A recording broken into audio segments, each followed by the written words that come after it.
Introduction. If you like the novels of James Herriot and all creatures great and small, then you should love this new audiobook series. Dive into the life of Angus Scot, a young Scottish veterinarian, as he navigates the challenges and joys of working in the Yorkshire Dales during the 1930s.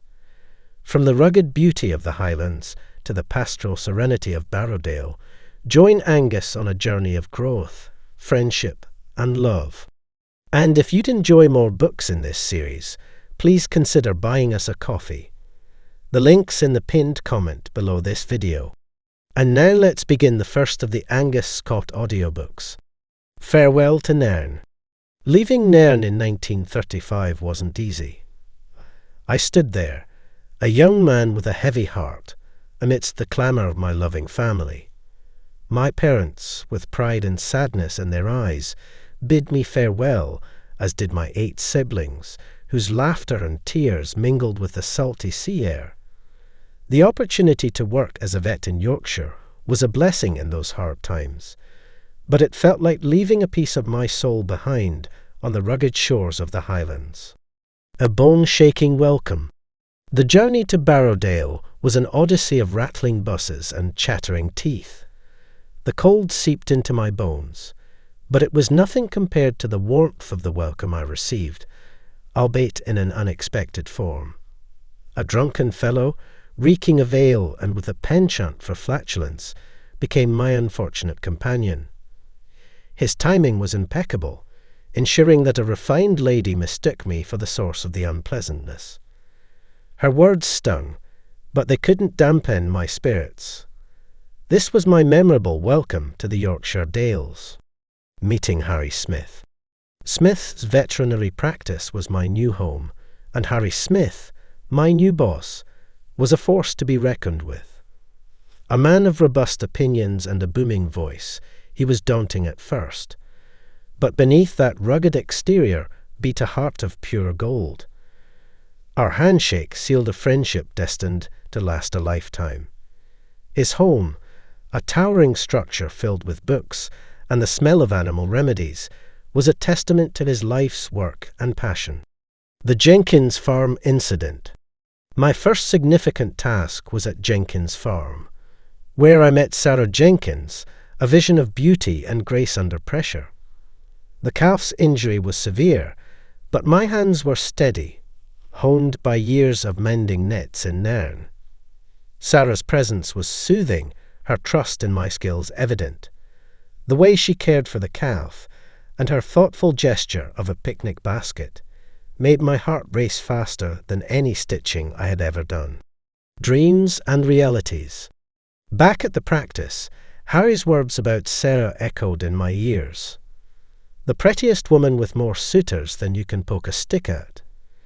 But as we shared mugs of cider, Harry reassured me about my place in the practice, in the community, and perhaps, subtly, in the pursuit of Sarah's heart. That night, the brass sign with my name on it shone like a beacon of hope and promise. He terror of Doom Hill. The morning dawned with a brisk chill that hinted at the approach of winter in the Yorkshire Dales. Life at Smith's veterinary practice was bustling as usual, with Harry, Nigel, and myself navigating a series of farm calls and treatments that marked our daily routine. Amidst the familiar rhythm of our work, little did I know that the day would bring an adventure as memorable as it was harrowing. It all began with the unfortunate demise of the old car I had been using for farm visits. The vehicle, faithful as it had been, chose that morning to breathe its last, leaving me in a bit of a bind. Harry, ever the problem solver, declared that he had just the solution.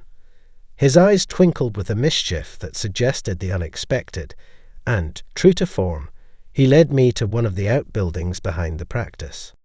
The doors creaked open to reveal what Harry proudly presented as our new mode of transportation, an ancient motorcycle, complete with a sidecar that seemed to cling to its companion out of sheer determination rather than any mechanical integrity.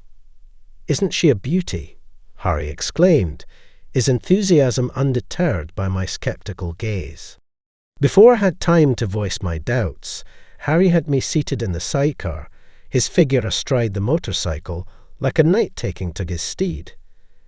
The engine coughed and sputtered to life, a cacophony of sounds that hinted at a long history of service and disrepair. As we set off, the initial trepidation gave way to a sense of exhilaration. The wind git through our hair, and the rolling landscape of the Dales unfolded around us, a tapestry of green and gold rushing by in a blur of speed and motion. It was then, in a moment that seemed to defy logic, that Harry decided to test the mettle of our steed on the infamous Doom Hill. Known throughout the region for its steep incline and treacherous bends, Doom Hill was the kind of challenge that invited respect, even from the most seasoned of riders. As the hill loomed before us, the motorcycle seemed to sense the impending trial, its engine emitting a determined growl as we began our ascent. The climb was a battle of man and machine against gravity, the steep angle of the hill testing the limits of the motorcycle's aging engine. But it was the descent that would prove to be our true test. With the summit reached, Harry gave me a look, a mix of triumph and reckless abandon, before releasing the brakes and propelling us into the unknown. The world turned into a blur as we hurtled down Doom Hill, the motorcycle and sidecar a comet of rattling metal and sheer nerve. The wind screamed in my ears, and my heart pounded with a ferocity that matched our speed. In that moment of wild descent, there was no room for fear, only the acute awareness of life in its most visceral form. It was then that the unthinkable happened. Amidst the roar of the engine and the rush of the wind, Harry's voice broke through, a note of alarm cutting through the tumult. "Bloody hell, Angus! The brakes don't work." Time seemed to stand still as the words registered, the implications dawning with chilling clarity. We were at the mercy of momentum, a runaway contraption on a collision course with fate. In that split second, every possible outcome flashed before my eyes, a kaleidoscope of what-ifs that left no room for indecision. With a manoeuvre born of desperation and an uncanny presence of mind, Harry steered the careening motorcycle and sidecar off the road, our trajectory altered in a heartbeat. The world tilted, a wild spinning sensation that defied orientation and logic. And then, with a crash that sent shockwaves through bone and sinew, we found ourselves in an unexpected haven, an old forgotten duck pond that lay hidden like a secret in the folds of Doom Hill. The impact was a jarring, bone-chilling baptism, the cold water of the pond enveloping us in its murky embrace. But as the initial shock gave way to the absurdity of our situation, laughter bubbled up, a release of tension and relief that resonated with the quacking protests of the pond's feathered inhabitants. There we were, Harry and I, survivors of Doom Hill's trial, our spirits unbroken, our bond strengthened by a shared brush with disaster. As we clambered out of the pond, our laughter still mingling with the indignant quacks of the ducks, we were met by the sight of the pond's owner. The little man, his expression a mix of incredulity and ire, regarded us with a sternness that was as comical as it was justified. "What were you thinking, trying to tame Doom Hill on that death trap?" he exclaimed, his words punctuated by the flapping and splashing of his disgruntled ducks. The walk back to the practice was a quiet one, our clothes dripping, our hearts still racing from the adrenaline of our adventure. The absurdity of the situation, the narrow escape, and the unexpected plunge had rendered words unnecessary, a shared experience that spoke volumes in its silence. And as we neared the practice, the sight of the reliable, if somewhat plain, second-hand car that Harry had procured was a welcome one. "No more sidecar adventures for us," Harry declared with a wry smile, handing me the keys. "We'll stick to more conventional means of transport from now on." That night, as I lay in bed, the events of the day replaying in my mind, I couldn't help but feel a profound sense of gratitude. Life in the Dales was an unpredictable journey, a path woven with challenges, laughter, and the unbreakable bonds of friendship. And as I drifted off to sleep, the memory of our wild ride down Doom Hill was a vivid reminder that, no matter the trials we faced, we would face them together, with courage, with humour, and with an unwavering spirit of adventure. The marvellous Miss Houdini. The crisp air of the Yorkshire Dales carried a hint of the impending winter, painting a serene landscape that was a hallmark of the region's quiet beauty. It was on such a tranquil morning that a call from a nearby farmstead introduced me to one of the most peculiar and heartwarming cases of my veterinary career. The message was brief but intriguing. A consultation was requested for a chicken with an identity crisis. Little did I know, this visit would offer a profound reminder of the unpredictable nature of companionship. Upon arriving at the farm, a quaint homestead nestled between rolling hills and verdant fields, I was greeted by the farmer, Mr. Thompson. His rugged face, lined with the passages of time and toil, broke into a warm smile as he welcomed me. "Thanks for coming, Angus. I reckon this one might be more of a puzzle than a problem," he said, leading me toward the barn with an air of bemused resignation. As we approached the barn, a chorus of clucks and bass filled the air, the everyday symphony of farm life. Mr. Thompson then introduced me to the star of the day, Miss Houdini, a chicken whose escapades had earned her a reputation that far exceeded the confines of the coop. With a feathered elegance and an air of nonchalance, Miss Houdini pecked at the ground, seemingly oblivious to the stir she had caused. Mr. Thompson recounted the tale with a chuckle that shook his sturdy frame. Miss Houdini, named after the great escapologist, had a penchant for breaking out of the most secure confines. Her escape acts, however, always led her to the same destination, the company of the farm's two sheepdogs, Bonnie and Clyde. The sight that unfolded before us was as endearing as it was unusual. There, amidst the hay and the gentle bustle of the barn, Miss Houdini strutted with an air of belonging, flanked by her unlikely companions. Bonnie and Clyde, with their protective stance and watchful eyes, accepted the feathered intruder as one of their own, a member of their pack in all but species. It was a scene that defied convention, a testament to the unspoken bonds that can form across the boundaries of nature. Mr. Thompson, his eyes twinkling with a mix of pride and puzzlement, shared his dilemma. "I've tried reinforcing the coop, even changing her flock, but Miss Houdini here seems determined. She's a chicken with the heart of a dog, and these two," he gestured toward Bonnie and Clyde, "they've taken to her as if she's family." As I observed the trio, the solution seemed as clear as it was unconventional. The bond they shared was not a problem to be solved, but a friendship to be honoured. "Mr. Thompson," I began, my voice steady with conviction, "perhaps Miss Houdini's place isn't in the coop, but right here with Bonnie and Clyde. It's clear they've formed a unique family, one that transcends the usual norms of farm life." The farmer regarded me, his expression a blend of contemplation and relief. After a moment that stretched between us like the early morning mist, a slow nod and a heartfelt smile broke across his face. "Aye, you might be right, Angus. Seems I've been so caught up in keeping things the way they should be that I almost missed the beauty of how things are."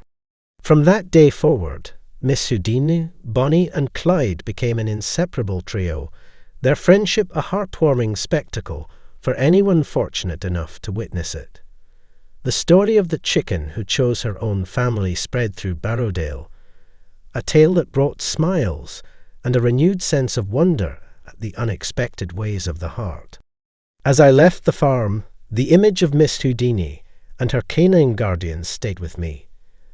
A gentle reminder that companionship knows no bounds, that friendship can blossom in the most unlikely of places. The drive back to the practice was a quiet one, the rolling hills a silent witness to the thoughts that filled my mind. That evening, as I sat by the fire in the cosy confines of my room, the events of the day replayed in my mind. The laughter of Miss Houdini and her faithful companions, the rolling hills of the Dales, and the simple wisdom of Mr. Thompson. They were all threads in the rich tapestry of my life, each one vital, each one a part of the intricate pattern that was unfolding with each passing day. And at the heart of it all was the realization that life, in all its unpredictability and complexity, was a journey to be embraced, a story to be lived with courage and an open heart. For in the end, it's the bonds we form, the friendships we cherish, and the love we share that truly define the richness of our existence.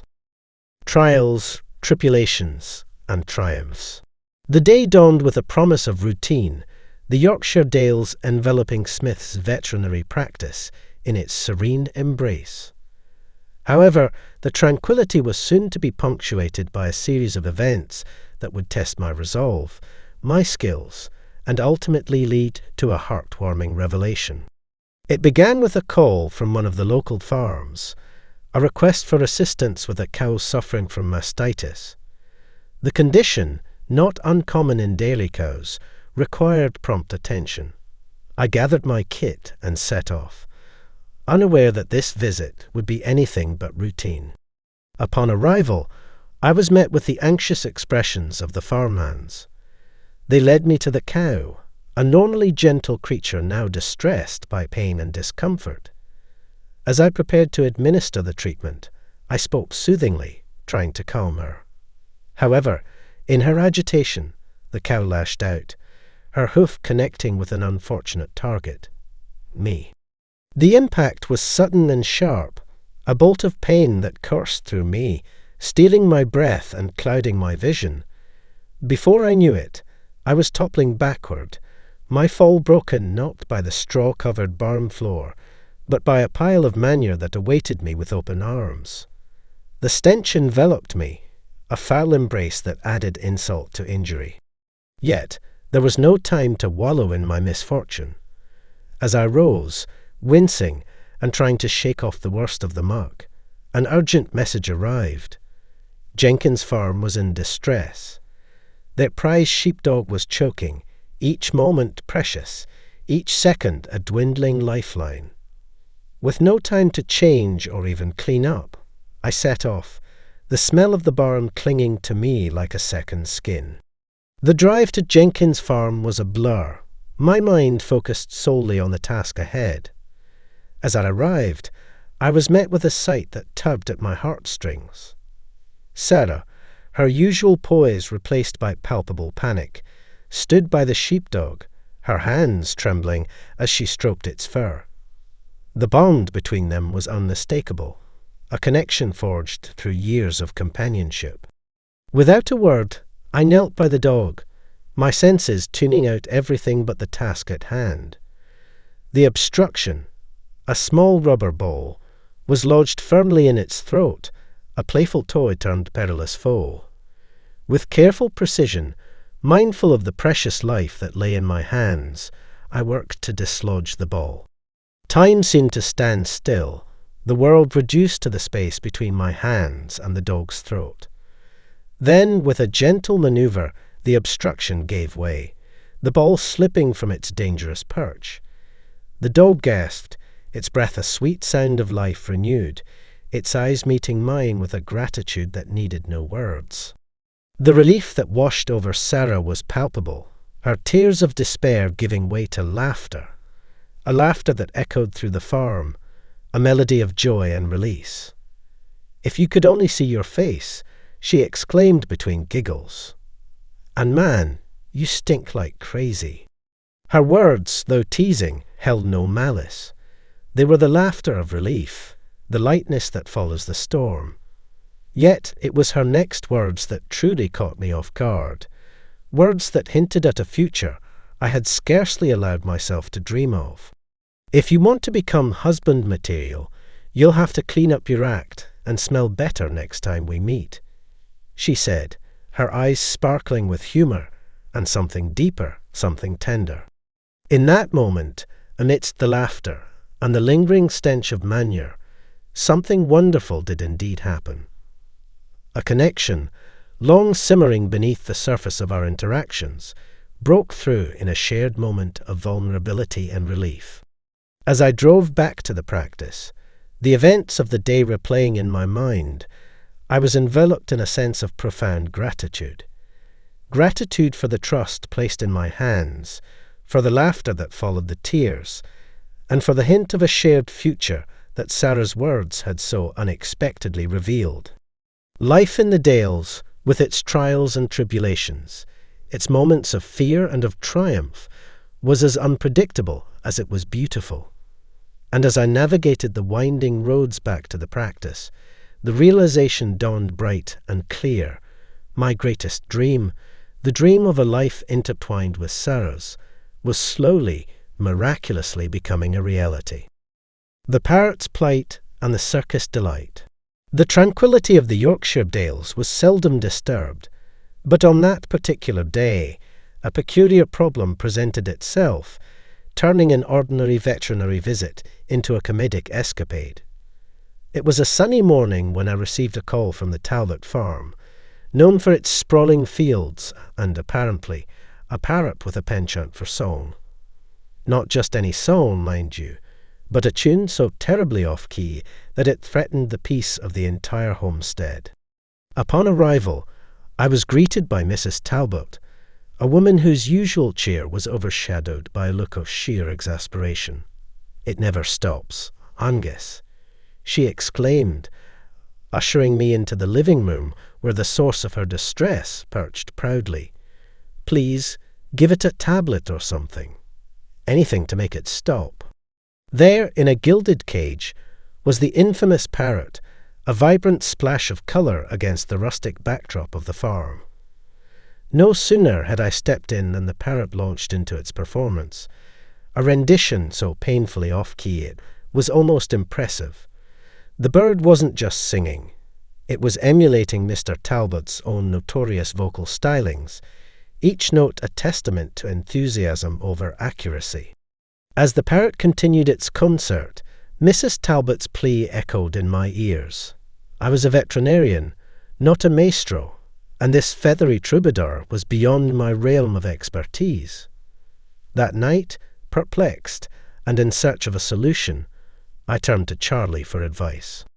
"I may have just the solution," Charlie declared with a twinkle in his eye after I recounted the day's melodious ordeal.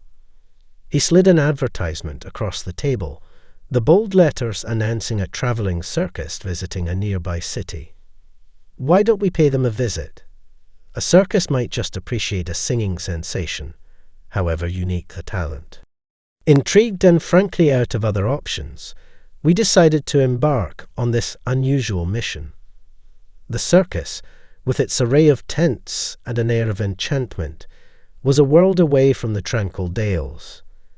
We were immediately swept up in the vibrancy of it all, the air alive with anticipation and the promise of wonders. The circus owner, a man whose flair for the dramatic was matched only by his keen eye for talent, greeted us with open arms. Upon hearing the tale of the parrot's singular gift, his interest was piqued. "Bring this avian virtuoso to me," he exclaimed, his imagination alight with the possibilities. With bated breath, we presented the parrot, its feathers as bright as the spotlight it was about to command. As the first notes of its off-key serenade filled the air, we watched the circus owner's reaction, uncertain of the outcome. To our amazement and relief, his face lit up with delight, each discordant note music to his ears. "This parrot is a star in the making," he declared, his enthusiasm infectious. Without a moment's hesitation, he offered to buy the parrot, the sum so generous it took us by surprise. A quick phone call to the Talbot farm confirmed the transaction, the relief in Mrs. Talbot's voice resonating even through the phone line. As Charlie and I drove back to the practice, The rolling hills of the Dales a stark contrast to the vivacity of the circus, Charlie remarked. One man's problem is another's solution. The wisdom of his words struck a chord, a reminder of life's unpredictable tapestry, where the threads of circumstance could weave the most unexpected of patterns. I couldn't help but picture Mrs. Talbot, the tranquillity of her home restored, save for the occasional vocal attempt from Mr. Talbot himself. The thought brought a smile to my face, a chuckle escaping as I imagined the farmstead, now free from the parrot's relentless recitals, yet forever echoing with the memory of its feathery troubadour. That day's adventure, from the pastoral setting of the Talbot farm to the vibrant spectacle of the circus, was a testament to the unpredictability of life in the Dales. It was a reminder that solutions could come from the most unexpected of places, and that humour and harmony could be found even amidst the most off-key of situations. The bully, the brave, and the benevolent. The morning was shrouded in apprehension as a call came from Billy Ramsbottom, a man whose reputation as a wicked bully was known far and wide in the Yorkshire Dales. When Billy had a drink in him, neither man nor beast was safe from his wrath, a fact that made every visit to his farm a venture into uncertainty. The message was curt, devoid of pleasantries. "My dog's hurt. Come and see to him, and don't be long," it read. The command, steeped in arrogance, set a grim tone for the day. Knowing the risks, Charlie decided to accompany me to the farm, a gesture of solidarity that spoke volumes of his character. As we arrived at the farm, the sight that greeted us was heart-wrenching. Billy's dog, a noble and hard-working sheepdog, lay shivering and covered in blood, its gentle spirit marred by the violence it had endured. The air was thick with the stench of alcohol, a telltale sign of the tormentor's presence. Charlie's gaze met mine, a silent exchange laden with resolve. "We must take this poor creature back to the surgery, nurse it back to health, and find it a new owner," he said, his voice steady but laced with an undercurrent of indignation. Seeking to clean our hands before tending to the injured dog, I approached the door to ask for some hot water. It was then that I encountered Billy's wife, her appearance a mosaic of suffering. Bruises marred her features, each one a sombre testament to the brutality she had faced. Her words, whispered between sobs, painted a harrowing picture. He was beating me, and the dog tried to stop him. Billy used it like a punching bag. As she wept, her cries a melody of shattered spirit and broken heart, I saw in her the reflection of my eldest sister, a realization that struck a chord deep within me. I knew that once we left, the cycle of violence would resume, an unbearable thought that ignited a flame of righteous anger. In a moment of clarity, I turned to Billy and asked him to show me his middle finger. Oblivious to my intent, he complied, extending his hand in a crude gesture. Without hesitation, I seized the opportunity, my grip firm and unyielding. With a swift, deliberate motion, I snapped his finger, the sound echoing like a shot of justice through the tense air. "You are a vicious, evil, cowardly bully," I declared, my voice a tempest of fury and disgust. "If I hear even a whisper of you harming your wife or any animal again, I will return, and this same finger will pay the price over and over." In that instant, the bravado drained from Billy's face, leaving behind the visage of a true coward. It was then that Charlie, ever the beacon of compassion, stepped forward with a proposition that would change the course of their lives. Turning to Billy's wife, he spoke with a kindness that radiated warmth in the coldness of the moment. "Congratulations, you've got the job. Please pack your bags. You can start immediately." Her confusion was palpable, her eyes wide with disbelief. "What job?" she asked, her voice a tremulous whisper. "The position of live-in housekeeper for our practice," Charlie replied, his smile a promise of a brighter future. As the realization dawned upon her, Tears cascaded down her cheeks, not of sorrow, but of joy and relief. "And the best part," Charlie added, his gaze softening as he looked at the wounded dog, "your faithful companion is coming home with you." As we drove away from the farm, the rear view mirror reflecting the receding shadows of the life once fraught with fear, I was struck by the profound impact of Charlie's actions. In the face of cruelty, he had extended a lifeline, a chance for a new beginning rooted in safety and compassion. As the rolling hills of the Dales embraced us once more, the weight of the day's events settled into a quiet reflection. In confronting the bully, standing up for the defenceless, and offering sanctuary to the oppressed, we had woven a tapestry of courage, kindness, and hope, a testament to the enduring strength of the human spirit, and a reminder that in the darkest of times, the light of compassion shines the brightest. We hope you enjoyed this new audiobook.